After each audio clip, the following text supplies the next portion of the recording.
começando mais um sensacional De Frente com o Maldito, especial Horror Expert Live. Hoje o entrevistado será escritor, DJ, designer, vampiro brasileiro, Lorde A. Seja bem-vindo, Lorde A. Gratíssimo, Isso. gratíssimo, meu nobre amigo, Coveiro Maldito. Obrigado. Longos encontros, longo tempo que a gente se encontra, que a gente se vê por aí. Um prazer estar aqui com você, meu nobre. Uma honra Prazer, também é reencontrar aqui nosso amigo Vitor, do Horror Expo. isso Grande aí. Lorde A. Seja bem-vindo, Victor. Para quem não conhece, Obrigado, o Coveiro. Lorde A. Para quem não conhece, o Lorde A, ele é um renascentista bem-sucedido e consolidado pelo universo alternativo no Brasil e ao redor do mundo. O Lorde A é conhecido pelo público pela obra Mistérios Vampíricos e é fundador da Rede Vamp aqui do Brasil. Ele faz diversos eventos, festas, saraus e projetos culturais. Então, telespectador da Horror Expo, vista o seu sobretudo, prepare as presas, que hoje Lorde A está de frente com o maldito. Lorde A, poderia nos contar um pouco mais sobre a sua vida? Minha vida. Bom, minha vida está extremamente ligada, né, à questão dos vampiros desde muito tempo. E tudo começou quando eu era bem novo e eu adorava histórias de vampiros que eram contadas ao redor de uma lareira, em torno de uma fogueira. E Sim. essa mística me acompanhou pela vida. Eu sempre fui fascinado pelo tema, nas montanhas da Serra da Mantiqueira. Quando eu fiquei adolescente, eu descobri a vida noturna em São Paulo, rock, música eletrônica, o dark wave, gothic rock, industrial, esse tipo de coisa. Adorava tudo isso, mas embora eu fosse dos eventos, me trajasse com roupas pretas, com roupas de épocas, principalmente vitorianas, algumas vezes até mesmo renascentistas, parecia que faltava algo. A gente fala aqui do mais ou menos de um pouco antes da metade da década de 90. E um dia caiu na minha mão uma matéria de jornal onde havia uma entrevista com vampiros que realizavam festas em um rooftop de Nova York, e eu fiquei encantado por essa matéria, por essa festa, principalmente porque não era apenas uma festa fantasia ou uma festa, um dress code de uma festa, e sim eram pessoas que viviam numa sociedade vampírica, que tinham um ethos, uma praxis, tinham toda uma identidade, era algo que me encantou demais. E eu fui atrás do tradutor dessa entrevista, depois da agência de notícias, e naquela época a gente não tinha internet, não tinha essas coisas. Depois de uns 6 meses, a agência de notícias me mandou uma carta e me colocou em contato de como eu podia fazer para conversar com essa sociedade de vampiros. Eu fiquei extremamente fascinado, escrevi para eles, e não rara foi a minha surpresa que logo eu estava nos mailings, estava me correspondendo com eles e descobrindo um pouco dessa cultura que hoje em dia já existe há quase 50 anos no hemisfério norte, na Europa. É uma sociedade que tem o seu viés fashionista, o seu apreço pela produção cultural ligada aos vampiros, e principalmente também uma vertente dela tem uma espiritualidade, uma mística ligada a um diálogo com o arquétipo do vampiro, que eu apreciei bastante e tive o privilégio de ser iniciado, de despertar nesse caminho e poder conhecer um pouco mais.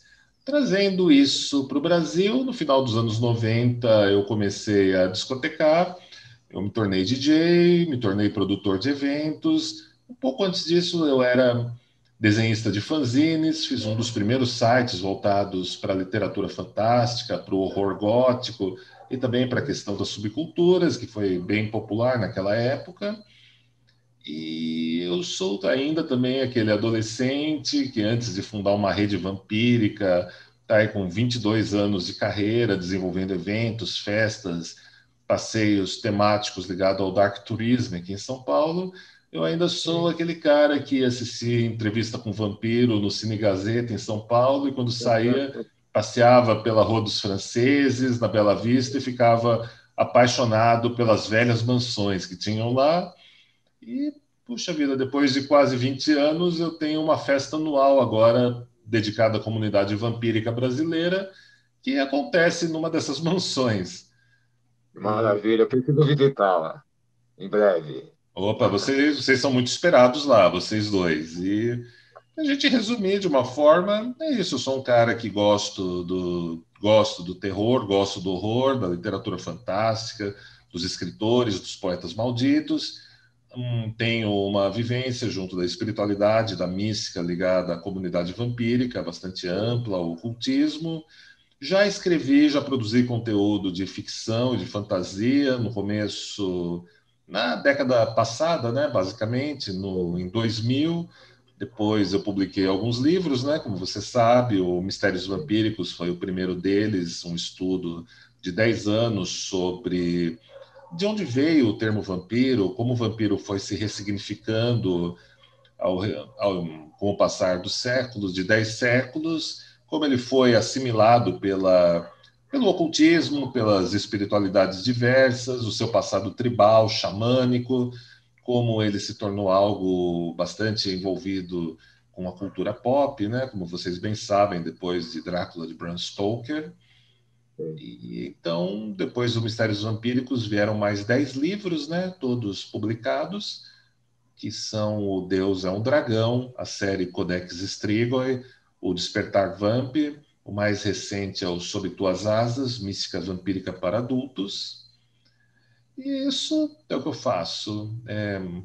Criar eventos, criar espaços para as pessoas esquecerem um pouco desse eu solar, desse eu que vive sobre a luz do sol, que vive essa vidinha terrível e ordinária na realidade comum, e poderem encontrarem aquilo que eles ainda podem ser, aquilo que elas ainda podem ser, e quem sabe se apaixonarem por esse lado noturno.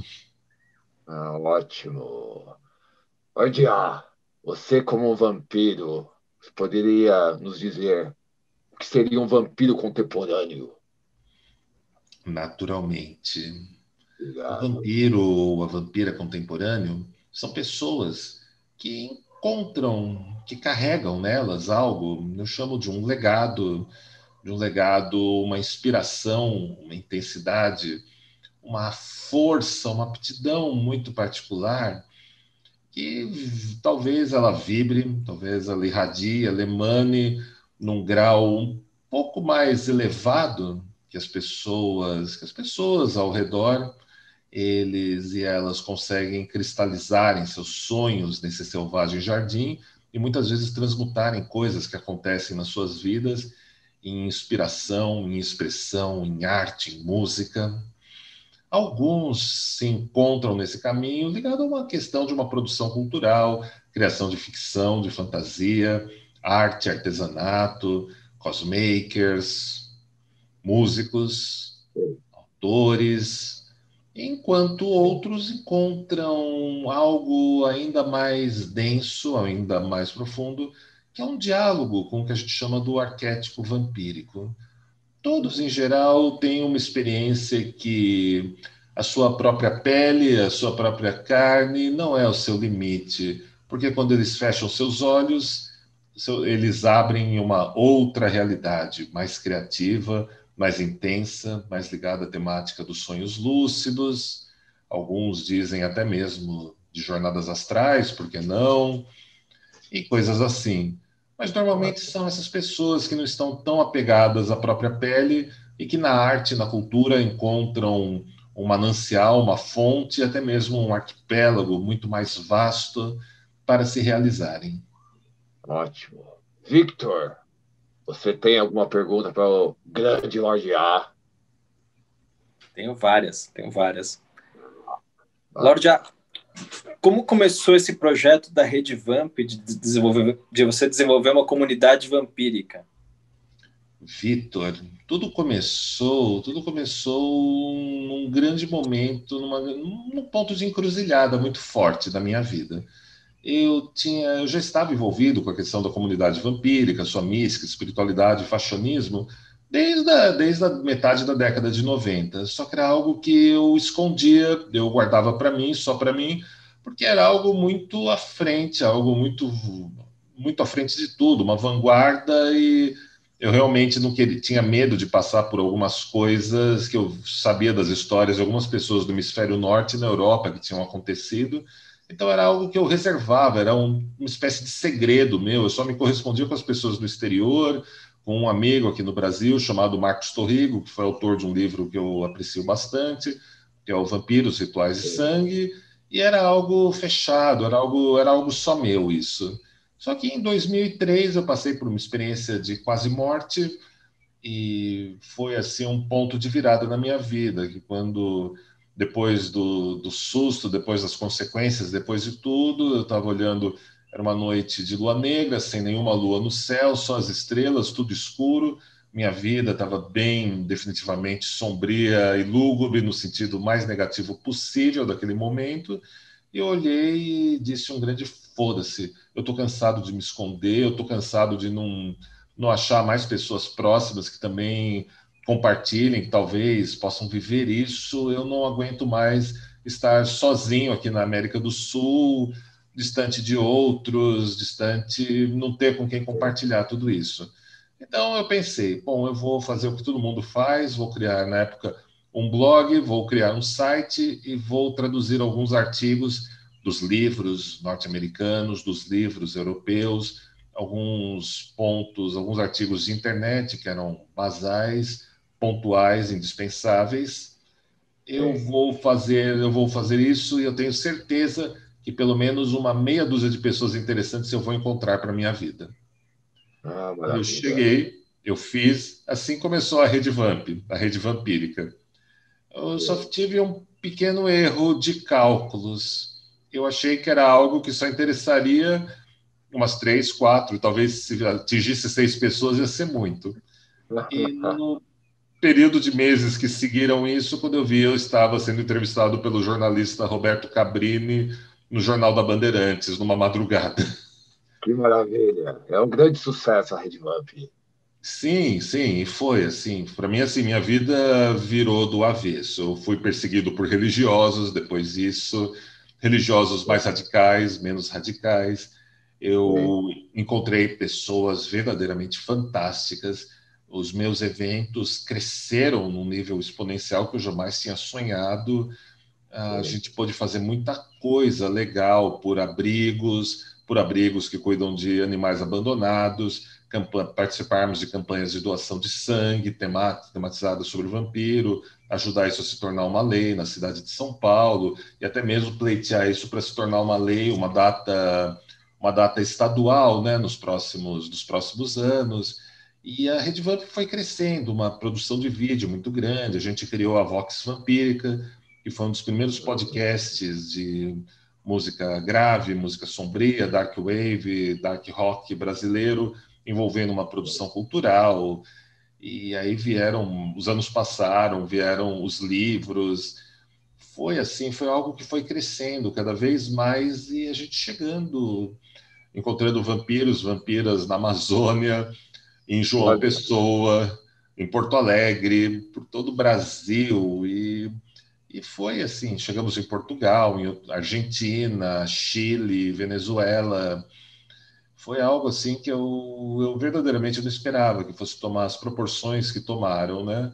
E o nosso objetivo é reunir, integrar e compartilhar descobertas, recordar coisas do passado e, na medida do possível, podemos viver bons momentos, né? sim. Principalmente o que tem sido fantástico nesses tempos pandêmicos, onde a videoconferência se tornou algo popular, né? Se tornou Isso algo que, ajuda muito a gente. Isso aí é uma grande ajuda para a gente. sem Lorde dúvida. A, sei. Lorde A, com a sua imensa experiência, existe uma sociedade secreta de vampiros ao redor do mundo ou não?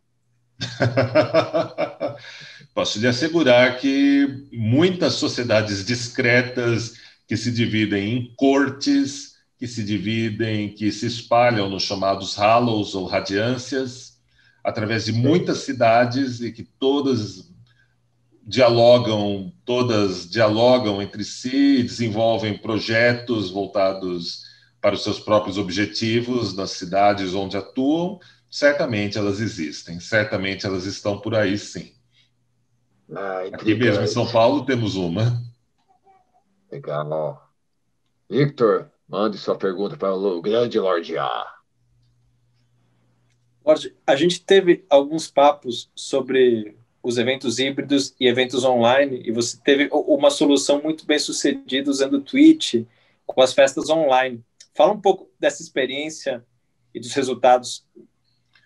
Puxa, Vitor, essa foi assim, foi uma grande surpresa para a gente, né? Na Redvamp, boa parte do seu que assegura o seu funcionamento vem dos eventos que a gente realiza, né?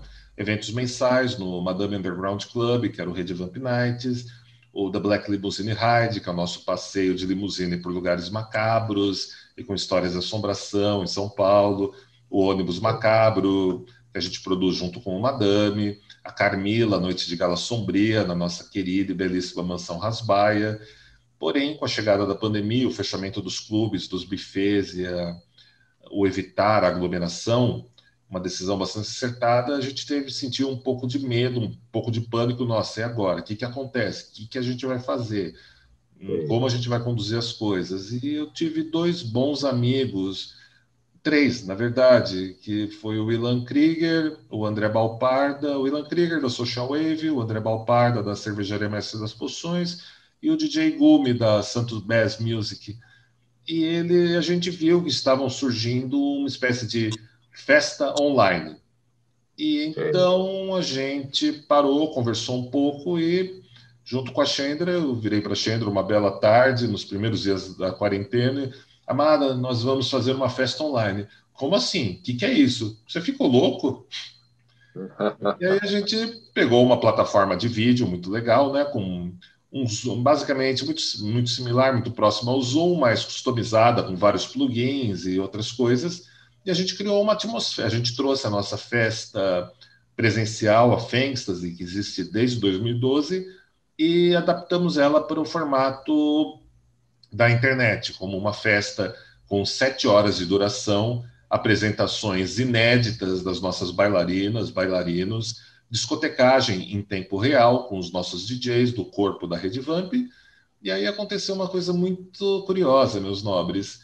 Nós recebemos nosso primeiro DJ internacional, diretamente de New Orleans, que é o Maiden Lore, e ele achou o máximo e veio tocar várias vezes com a gente. De repente, temos um amigo nosso que é DJ na Grécia, que estava um pouco parado, e o quê? Eu posso tocar numa festa de vocês sem sair da minha casa aqui na Grécia? E ele começou a tocar. E aí, o nosso grupo cresceu. Nós começamos a receber DJs do México, da Argentina, da Inglaterra, e público. E o nosso público passou a aparecer pessoas que falavam inglês ali, da Suécia, Irlanda, Escócia, Canadá, Alasca. Nós passamos a ter nosso público, gente do Alasca, vindo curtir nossos eventos. E esse foi uma coisa sensacional. A gente não estava preparado emocionalmente para essa ampliação. E aí, alguns amigos nossos músicos que têm bandas, não, eu vou tocar na próxima festa online. Como assim? Não, ó, eu tenho meu home studio aqui preparado, eu configurei tudo, eu vou fazer um show para vocês. E eles vieram e fizeram shows durante uma festa online. E aí, nesse paralelo com a festa online, eu decidi explorar o universo da Twitch, né? Decidi levar minhas discotecagens para a Twitch, e a Chendra achou isso o máximo. E a gente começou, primeiramente, de uma maneira tímida, com um fundo preto, um pouco da nossa decoração, dos nossos eventos que a gente tem aqui na nossa Vamp Tower. E tá, ok, isso ficou legal. Mas a gente queria mais, então aí a gente montou uma parede de chroma key, eu aprendi a criar cenários virtuais, e quando a gente viu nossas discotecagens na Twitch, nossas lives discotecando, se tornaram quase um desenho animado, porque tinham vários cenários, tinha troca de cenários, tinha efeitos visuais, as pessoas podiam, quando ganhavam pontos no chat da Twitch, podiam trocar eles para colocar bailarinas animadas, dançando, soltarem morcegos, strobo, faixas de luz. A gente criou uma experiência semanal e que criou um público. E então a gente foi se animando com tudo isso, né? E a gente começou a criar conteúdos com mais ênfase, né? Conteúdos especialmente online, nas nossas lives e na nossa festa online, né? Que é a Fênstase. E o que aconteceu é que os nossos DJs entraram nesse embalo e eles começaram a aprender a usar os chroma keys e hoje em dia todo mundo que trabalha nesse evento, na Fênstase Festa Online, que vai estar com a gente também na Horror Expo, todos se tornaram uma espécie de DJ e VJ, porque todos têm cenários virtuais, todos têm sequências de animação enquanto estão discotecando. Eles criam cenários para cada discotecagem, às vezes até para cada estilo de música que eles estão fazendo, eles têm um cenário específico com animações específicas. Então não era só mais a música, não era só mais o cara operando a controladora ou CDJs, era toda uma construção visual. E essa está sendo um lado extremamente criativo, um lado extremamente que traz bastante vitalidade para a gente, traz bastante inspiração, expressão, e a gente não vê a hora de compartilhar isso com todos vocês. Sim, estou ansioso para ver isso. Lorde A, o que é mito e verdade sobre o vampirismo no mundo? Amigo, essa é uma resposta bastante extensa. Acho que a Ah, gente pode dizer assim de uma forma mais comprimida, né?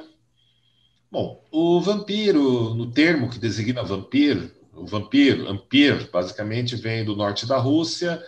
Era por volta do século X, ele foi anotado numa tradução do livro dos Salmos para um príncipe da cidade de Novgorod, como um termo depreciativo. Eu, o desgraçado, eu, o perdido, eu, o pecador, eu, o não merecedor da graça. E ele foi anotado, ele foi estudado principalmente pela etimologia, como na Universidade da Califórnia e outras universidades, e eles perceberam que esse era o sentido desse termo por volta do século X, numa cidade recém-convertida ao catolicismo. Mas o termo era um pouco anterior. E ao que ele se referia?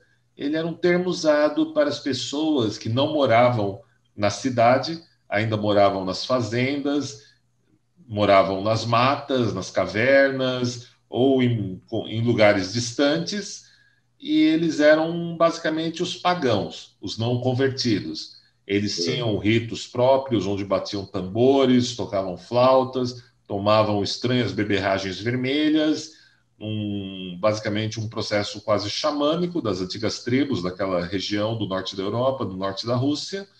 E quando eles tomavam essas coisas, eles caíam mortos, às vezes por uma noite, às vezes por uma semana inteira, alguns eram até levemente enterrados, e quando eles voltavam contando como tinham deixado seus corpos, tinham se transformado em pássaros que voam através da noite, como corujas ou até mesmo morcegos, lobos. Alguns montavam criaturas negras e partiam através dos céus noturnos. E eles tinham muitas histórias que foram copiadas, anotadas pelos monges católicos daquele período de uma maneira exagerada e bastante assustada, bastante até mesmo depreciativa, como a gente poderia dizer. E esses ritos acabaram deixando de existir por volta do século XII, nem foi por perseguição, foi mais por uma série de fatores do crescimento da cidade e outras coisas que eles perderam seus fundamentos. E aí os povos eslavos estavam começando a chegarem lá naquela região do norte da Rússia, ouviam as histórias, quem conta um conto aumenta um ponto, dessas pessoas que voavam na noite, faziam isso na época do solstício de inverno, a noite mais escura do ano, e onde eles supostamente traziam a vida de volta para a Terra, ouviam sobre suas danças estáticas, sobre seus tambores, sobre se transformarem em seres fantásticos, desafiarem o demônio ou ainda os mortos, e começaram a contarem histórias.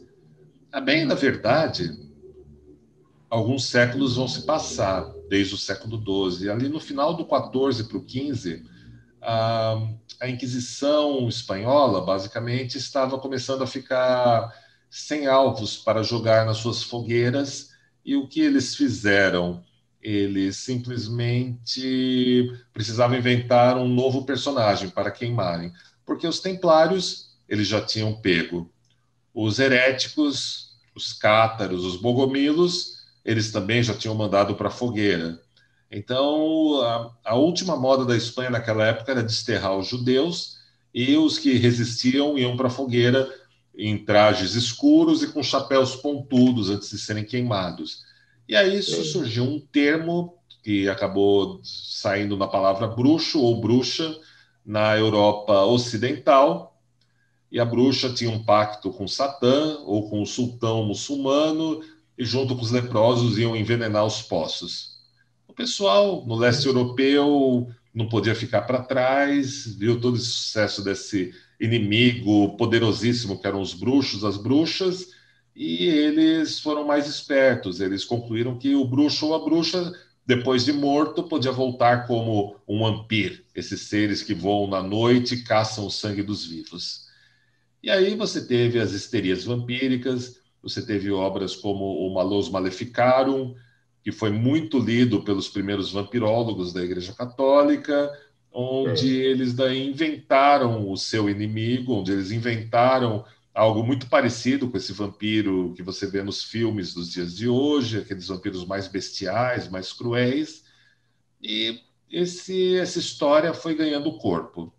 Por quê? Quando a Áustria se apropriou de alguns territórios do leste europeu que ficaram na mão dos muçulmanos e dos otomanos, era uma região que era considerada atrasada pelos europeus e que tinha as histerias de vampiros acontecendo lá. As pessoas tinham medo de vampiros, tinham medo desses seres.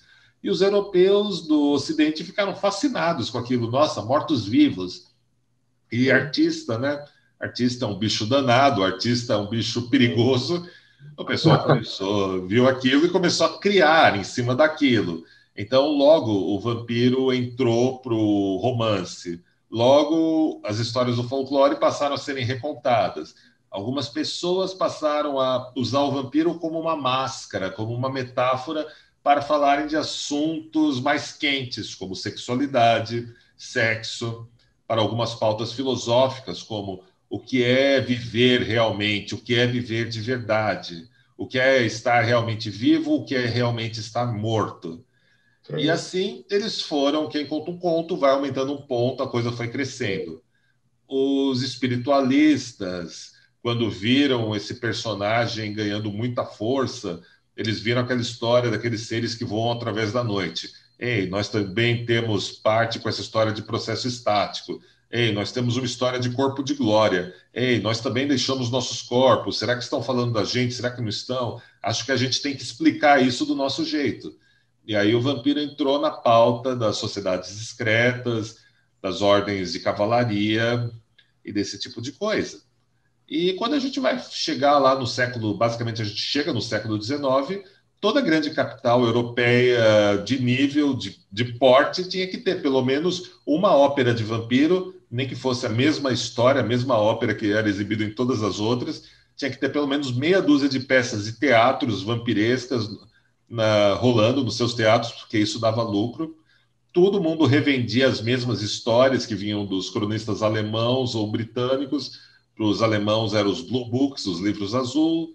Para os britânicos, franceses, eram os Penny Dreadful, os centavos mortais. E você tinha ali basicamente 4 modelos de vampiro que eram adaptados, ressignificados e remodelados. 4 personagens, né? Um deles era o Lord Ruthven, que foi criado pelo Johnny Polidor, que vocês certamente já ouviram falar, que é aquele vampiro, um homem fatal, tipo aristocrático, sempre um terror para as mulheres, para as pobres mocinhas. Um outro paralelo dele, mas um pouco menos assortudo, era o Varney the Vampire, cujas histórias era tipo uma série publicada nos jornais daquela época que ninguém sabia muito bem quem era o autor oficial e quem eram os caras que deram sequência. Só que o Varney the Vampire seguia para um lado mais tragicômico, as histórias dele, ele nunca conseguia pegar a mocinha no final das contas e sempre se dava mal.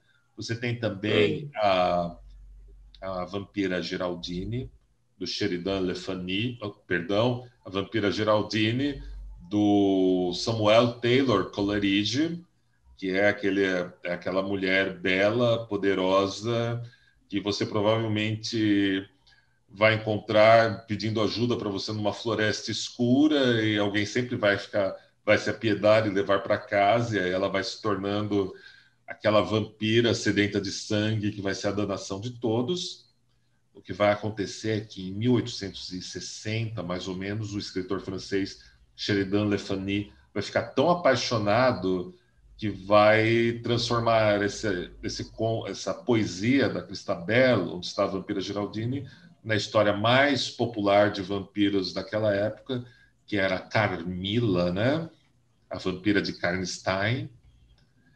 E então a vida vai correr mais um pouquinho, e no final do 19 nós vamos ter o Bram Stoker bebendo em toda essa rica tradição da fantasia, do romance gótico, compilando tudo que ele vai ver sobre vampiros daquele tempo, até o momento que cai na mão dele um livreto fininho chamado The Land Beyond the Forest, da Émilie Guerrat, que falava sobre o folclore da Valáquia, Transilvânia, Romênia. E nesse livreto ela fala de maneira en passant, mas vai dar as pistas para o Bram Stoker, de dois voivodas, dois regentes que tivemos lá na época da Renascença, da Casa Bassarabe, que vocês certamente já ouviram falar, que é o Vlad Dracul e o seu filho, o Vlad Tepes, ou Vlad Tepes, o Vlad o Empalador. E o Bram Stoker vai ficar tão encantado, vai ficar tão fascinado com essa história, que ele vai adaptar o seu romance para se chamar Drácula. E então você vai ter um personagem poderoso, uma narrativa muito forte, extremamente pesquisada nas bibliotecas de Londres por Bram Stoker, né? Que na época era o gerente de um importante teatro chamado Lyceum Theatre em Londres, e ele vai construir o seu personagem com diversas influências, desde o marido de uma das mais famosas atrizes daquela época, uma atriz francesa, que ele era viciado em ópio e parecia um morto quando andava pelas ruas, ao espírito aristocrático, poderoso do dono do teatro, né? O responsável pelo teatro, que era o Sir Henry Irving, e pegando todos os trejeitos e características do que ele encontrava sobre o Vlad Tepes, de uma maneira bem discreta, bem sucinta na sua obra. E aí Bram Stoker vai discutir a questão dos sonhos lúcidos, vai discutir a questão dos amores proibidos, vai discutir N temas interessantíssimos, e Drácula vai ser uma obra tão influente, tão forte, meus amigos, que logo ele vai ganhar a ribalta, os teatros e o cinema. E também vai ser conhecido por uma questão que poucas pessoas se atentam a isso, que é o Drácula, o romance Drácula, é o romance que mais moveu processos de copyright que se tem notícia até os dias de hoje. Drácula era tão influente, foi um romance tão influente, assim, que ganhou os teatros, que todas as pessoas queriam adaptar do seu próprio jeito. E a viúva de Bram Stoker não poupou dinheiro e advogados para perseguir todos eles. Que ótimo. E assim o vampiro chega, né? Ele chega, essa parte, pela arte, pela cultura pop, mas ele também chega com um extrato mais primevo, mais arcaico, que é quase um arquétipo, que vai circular de uma maneira underground, pelas ordens de cavalaria, pelas sociedades discretas. A gente vai ter grupos como a Teosofia, da Madame Blavatsky e do Coronel Olcott discutindo sobre os vampiros. Vamos ter a Ordem do Amanhecer Dourado na Inglaterra, a Golden Dawn, que vai tocar na questão dos vampiros e, de uma certa forma, vai conceituar o que seria o vampiro dos próximos séculos num libelo, num livreto chamado The Flying Holes, Os Pergaminhos Voadores, volume 5.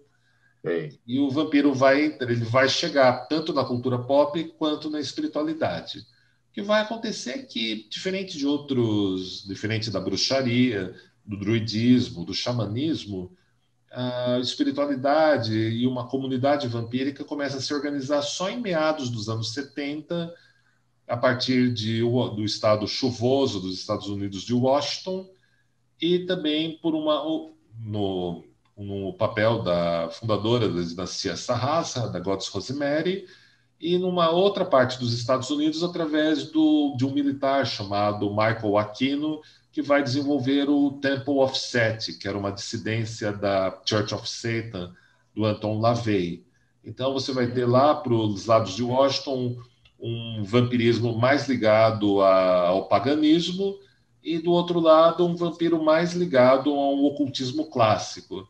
E esses dois polos são aqueles de onde vão se gerar conteúdos, vão se gerar produtos, vão se gerar livros, inspirações, encontros e, principalmente, pessoas que encontravam sentido em tudo aquilo durante os anos 70, 80, até mais ou menos o próximo grande boom vampírico, que é na década de 90, com Drácula, adaptação cinematográfica de Drácula de Bram Stoker, Entrevista com o Vampiro, da Anne Rice, que é adaptado para os cinemas, o boom do RPG, Vampiro à Máscara. Você vai criando várias camadas e vários pontos de vampiros nas mais variadas situações possíveis, desde a produção cultural ao fashionismo e a espiritualidade, todos eles ali coexistindo ao mesmo tempo. Sim. Uma ótima resposta. Victor, tem uma pergunta para o grande Lorde A. Tenho sim. Você tem livros publicados. Qual que é a tua experiência e o principal desafio, Lorde, para você publicar ficção no Brasil hoje? Olha, eu acho que publicar ficção no Brasil é um passo um pouco mais fácil do que aquilo que eu faço, na verdade. Porque, assim, a gente teve por muito tempo no Brasil a questão, eu sou um escritor, eu quero ser lançado, eu quero ser publicado por uma editora, porque os custos para produzir um livro no Brasil são caros. São caros, não tem o que a gente dizer. É um produto caro você criar um livro. Há 20 anos atrás era muito mais caro, há 10 anos para cá, com a questão das gráficas on demand, com a questão de tiragens menores e outras possibilidades, ficou um pouco mais interessante. E, principalmente nos últimos 5, 6 anos, a gente tem a questão dos financiamentos coletivos, né? Onde as pessoas, você já tem um nome bem estabelecido, uma boa campanha, eu vou lançar um livro novo, vai ser pela plataforma de financiamento coletivo tal, então vamos arrecadar dinheiro, eu vou dar recompensas e eu vou publicar esse meu livro com revisão, com diagramação, com uma qualidade ímpar, com uma capa dura e tudo mais. Isso verdadeiramente facilitou bastante as coisas. E, principalmente, desvinculou os autores e os editores de precisarem estar atrelados a uma editora e, principalmente, ao mercado das bookstores, né, das mega bookstores e das livrarias no Brasil, que, se já produzir um livro era uma tarefa cara, para você estar nas prateleiras das grandes livrarias era ainda mais caro, porque era algo que você tinha que alugar o seu espaço na prateleira, era um processo bastante violentamente caro. E um livro de certa maneira, sem querer desmerecer nenhum colega autor e tudo mais, o livro também é um produto onde a capa, no conteúdo, a campanha de marketing, você ter um segmento próprio que lê o que você produz, vai fazer toda a diferença entre o sucesso e o fracasso. Esse é um ponto muito, muito forte, muito necessário nessa questão do livro, né, Vitor? Então, assim, sempre foi algo bastante difícil. Mas, assim, nos anos mais recentes, eu senti que com a chegada do financiamento recorrente, se tornou mais fácil para os autores mais consagrados e para aqueles que estavam começando, que já tinham um segmento de público ao seu redor, realizarem o sonho e de cristalizarem, trazerem o seu livro para a realidade. E principalmente sem depender das mega bookstores, né, das grandes livrarias. Um outro ponto interessante também que eu vi acontecendo, principalmente nos últimos 2 anos, são as editoras que abriram mão de investir dinheiro para estarem nas livrarias e estarem fazendo campanhas de financiamento recorrente para produzirem seus livros com altíssima qualidade, investindo só no marketing, na divulgação e no aprimoramento e oferecer, entregar um bom produto para os seus leitores e leitoras, como, por exemplo, é o caso da Diamond Publishing House, do meu nobre amigo Marcelo Deodébio, da Penumbra Livros, que também, nesses últimos 6 meses, passou para esse formato também. Esses, assim, são alguns dos... A editora Wish também, que eu gosto bastante do trabalho gráfico deles. São um pessoal, a Clockwork Tower, do Denilson Carareto, também foi bem nessa pegada, seguiu bem por essa pegada. E um outro autor também que me vem à cabeça é o Rubens Francisco Luchetti, né? O criador dos Pulp Fiction brasileiro, né? É um gênio, né? Oi? Um gênio Sim, pioneiro, né? grande pioneiro do gênero do Brasil. Ele também veio para ele também seguiu um pouco para esse formato da publicação direta para os leitores, né? Embora ele produza, ele rode o livro junto com uma editora e comercialize já diretamente para os interessados. É um pouco diferente do financiamento recorrente. Mas esse eu acho que é o cenário que a gente tem feito isso na literatura fantástica aqui do Brasil, e eu acho que foi um grande passo, foi um movimento decisivo. Eu vejo o Andrei Fernandes, do Mundo Freak, com o seu Calcífero, também seguiu por essa linha, e os autores têm tido um razoável sucesso seguindo por esse caminho, né? Eu, particularmente, para o que eu faço, eu tive 2 livros publicados por editoras, o Mistérios Vampíricos, que saiu pela grande Madras Editora, vendeu 12 mil cópias, é um livro assim, que foi uma pesquisa que deixou marcas, que perturbou, que bagunçou bastante as coisas por aqui, eu achei isso legal. Eu soltei o Deus é um Dragão, Cosmovisão Vampírica, pela editora Penumbra, que foi um trabalho que eu adorei demais, o trabalho de capa, de diagramação, a qualidade do serviço deles, foi um trabalho muito legal. E eu, pelo meu lado, como eu estou nesse jogo, nessa história há mais de 2 décadas, eu tenho os leitores e as leitoras da Rede Vamp, eu tenho a minha audiência do programa Vox Vampírica, eu tenho o pessoal que acompanha meus eventos, e então 2 anos atrás, 2017, bom, já dá para falar 3, né? Eu lancei a série Codex Strigoi, mas eu já lancei diretamente para o meu público. Eu entrei com uma gráfica on demand, que é a Arquigraph, são meus parceiros, meus amigos, e a gente criou o primeiro, são 7 volumes, a gente já publicou 5 deles, capa dura, papel especial, comercializando diretamente para os nossos leitores, para as pessoas que já acessam, que já frequentam a Rede Vamp, nosso conteúdo transmídia e nossos eventos. E vem sempre bem. Falta lançar o volume 6 e 7, que eu prometi que eu só lançaria depois que saísse a vacina, depois que a pandemia estivesse resolvida, né? Então, eu estou segurando esse lançamento. E tem sido foi uma escolha acertada, uma escolha interessante, poder publicar livros no Brasil para um público que gosta de ler, um público que gosta de livros, aquele pessoal que eles não querem o e-book, eles até compram o e-book se você lançar o e-book, mas eles, assim que tem a possibilidade de adquirirem o livro físico, para colocarem na estante, para poderem desligar o Wi-Fi da casa deles, desligar o celular, abrir o livro, cheirar as páginas do livro, acender uma meia luz e ficar lendo o seu livro tranquilamente, esse é um retrato do público, do terror, do fantástico, do ocultismo e de todo mundo que gosta de tudo isso, Vitor. Então, é assim, vem sendo assim que a gente tem feito as coisas, né? Eu acompanho muito o pessoal da literatura fantástica, né?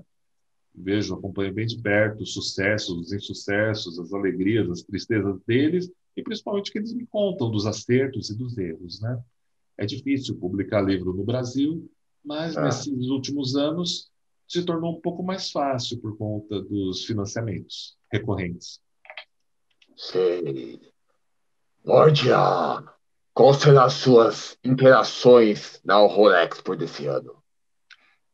Uau! Esse ano a gente preparou muita coisa especial.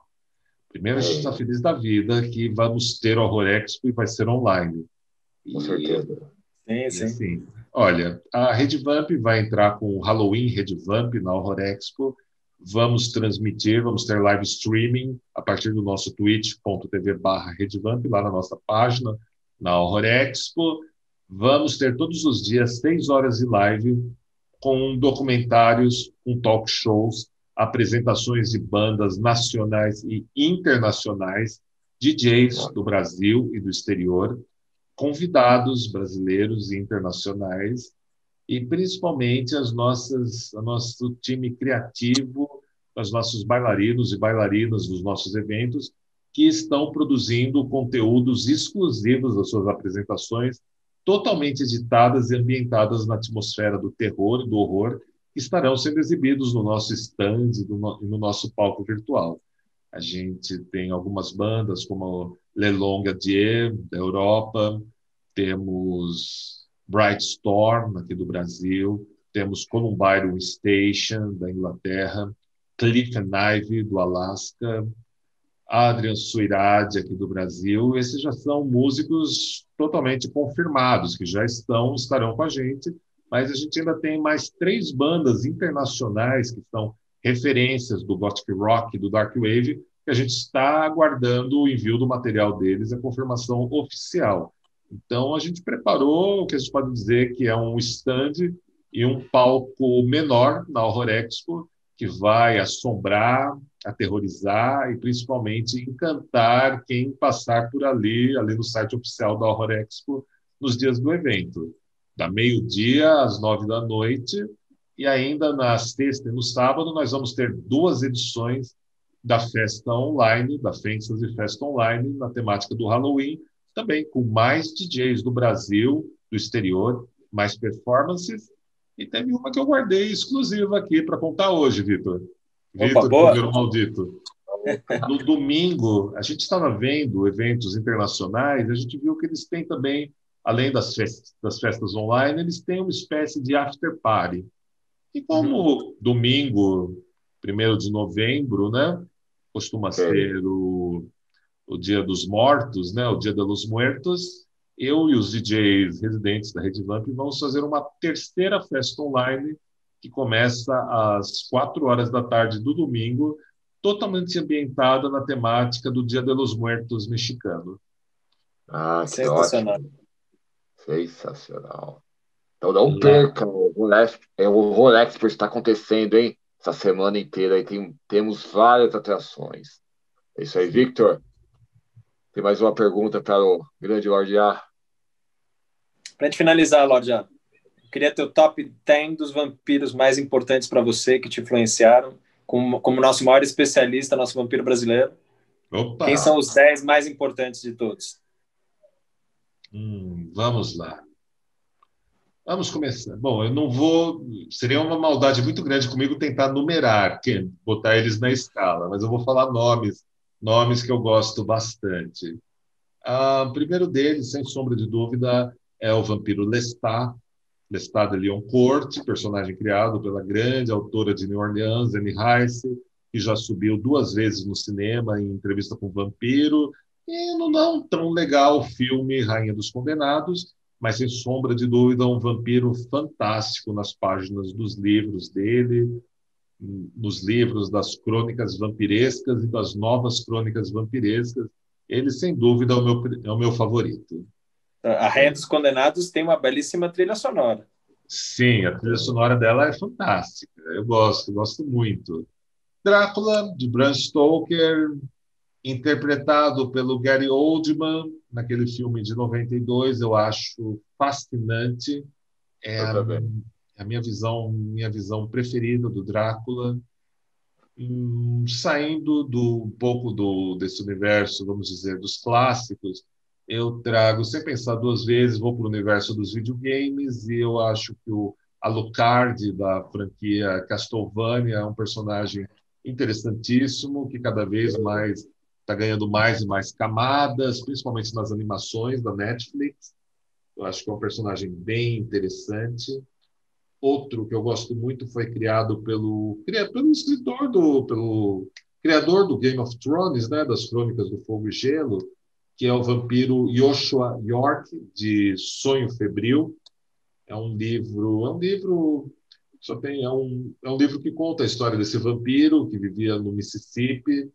Eu gostei muito desse personagem, das sacadas, da pegada dele, né? Acho que com isso já falei 4. Vamos lá. Eu gosto muito também da vampira Selene, da franquia Underworld, Anjos da Noite. Acho interessante uma personagem voltado para um lado mais guerreiro da figura da vampira, uma vampira que não tem frescura, que pega em armas, sejam de fogo ou armas brancas, e luta por aquilo que é importante para ela, para assegurar a sua continuidade e proteger aqueles que importam. Ao mesmo tempo, eu sou muito suspeito, porque eu adoro Carmilla, de Sheridan Le Fanu. Não é uma vampira que vai pegar em armas, que vai lutar em guerras. Ela vai ser algo mais de uma intriga palaciana, por assim dizermos, mas extremamente sedutora, elegante, vistosa, exuberante. Nessa mesma linha das vampiras, tem uma que é totalmente lado B, e assim, aqui no Brasil eu só tenho um outro nobre amigo que lembra dela, que fala sobre ela, que é a Senhorita Christine, que é de um romance chamado Senhorita Christine, do escritor e pesquisador, que é o Mircea Eliade. Ela é uma strigoi e é uma vampira sensacional, principalmente no pathos, no lado pecador, no lado passional dela. Ela não está nem viva nem morta, ela vive entre dimensões e só pode alcançar as pessoas pelos sonhos, e conforme ela vai sendo desejada, amada, ela consegue vir para o mundo. E eu acho ela os diálogos dela, eu acho que é uma personagem interessantíssima. Quem mais? Existe um vampiro na verdade, é um grupo de vampiros. Eu não vou precisar nenhum dos personagens, mas vou jogar eles aqui como a marca, que são os vampiros do filme Lost Boys, que eu acho interessantíssimo. Sensacional. Sim, muito bom. Que eu acho interessantíssimo. E quem mais? Na ficção, eu ficaria de primeira, assim, de bate-pronto, numa resposta intuitiva, eu fico com eles. Eu fico com esses que eu citei. Muito bom. Para quem não conhece essa lista aí que o Lorde A nos contou, só dá uma pesquisada aí que vale a pena. É isso aí, Lorde A. Quero lhe agradecer pela presença, pelo todo o seu conhecimento sobre vampiro, né? Eu sou um fã, viu? Eu te admiro bastante, cara. Muito obrigado por estar presente aqui na nossa Horror Expert Live, ok? Ok. Coveiro Maldito, eu também sou admirador do seu trabalho, desde que a gente conheci você na loja do nosso nobre amigo Christian Rossoy, lá na Galeria do Rock, já faz bastante tempo. Não vamos falar os anos para não denotar nossas idades. Uhum. Cara, estou muito feliz de estar aqui com esse outro meu nobre amigo, que é o Vitor. Estou muito contente de estar com vocês aqui nessa entrevista e juntos na Horror Expo, fazendo o maior evento de horror e fantástico e terror do mundo. É isso. Obrigado, amigo. Você é motivo de orgulho para todos nós. E eu, pessoalmente, fico muito feliz por você fazer parte dessa família Horror Expo conosco. Eu agradeço. É uma honra estarmos mais esse ano juntos, meus nobres. Legal. Como que achamos você? Pode falar, Victor. Mais um de muitos. Sim. E ano que vem, presencialmente. Opa, ano que vem vamos montar um quarteirão da Rede Vamp lá. Vamos sim. Como achamos você nas redes sociais, Lorde A? Olha, o caminho mais fácil é acessem redevampirica.com ou redevamp.com. Lá vocês encontram tudo. Vocês encontram a gente no Facebook, no YouTube, no Instagram, no TikTok. Eu acho que já devo ter esquecido outros nomes, mas é redevampirica.com ou Redevamp é o lugar para vocês acharem a gente, nossos artigos, livros, podcasts, programas, festas, eventos e tudo mais que é a vastidão da Rede Vamp. É isso aí. Vamos seguir, Lorde A. Lorde A esteve no De Frente com o Maldito. Muito obrigado. Boa noite.